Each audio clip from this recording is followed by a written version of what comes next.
Sir good morning sir. Sir ఏంటి sir ఇలా వచ్చారు? ఏంటి విషయాలు?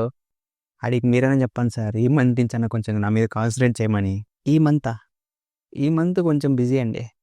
ఫస్ట్ వీకే 4-5 సినిమాలతో ఫుల్ బిజీ అయిపోయింది. చూడాలి మరి ఎవరు హిట్ కొడతారో. మీరు ఓ పని చేయండి, నెక్స్ట్ వీక్ వచ్చి కనపడండి. సరే అండి, ఓకే.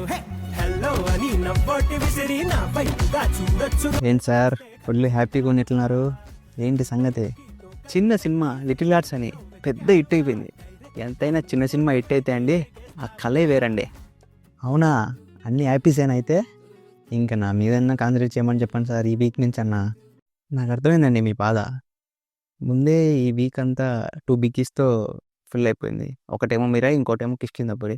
ముందే ఈ రెండిట్లో ఏది హిట్ అవుతుందో తెలియక మనోడు ఫుల్ టెన్షన్ పడిపోతున్నాడు. ఇప్పుడేమో మీరు వచ్చి నా మీద కాన్సన్ట్రేట్ చేయంటే ఆడేమో డిప్రెషన్లోకి వెళ్ళిపోతాడు. తర్వాత మీ ఇష్టం.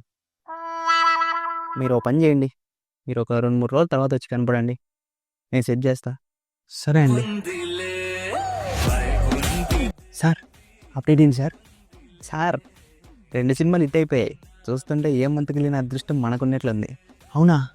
అన్నీ హ్యాపీస్ అయితే ఇంకా నా మీద చేయమని చెప్పండి సార్ కాన్సన్ట్రేషన్. ఏం సార్ అంత పెద్ద మాట అన్నారు? నేనేమన్నా సార్? ముందే నెక్స్ట్ వీక్ పెద్ద పండగ ఉంది, మీరు అట్లా మాట్లాడగాను సార్. మొన్న వినాయక చవితి కూడా అయిపోయింది.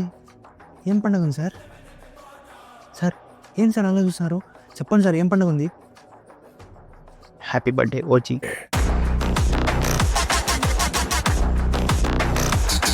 ఇంకా నా మీద కాన్సన్ట్రేట్ చేసినట్లే.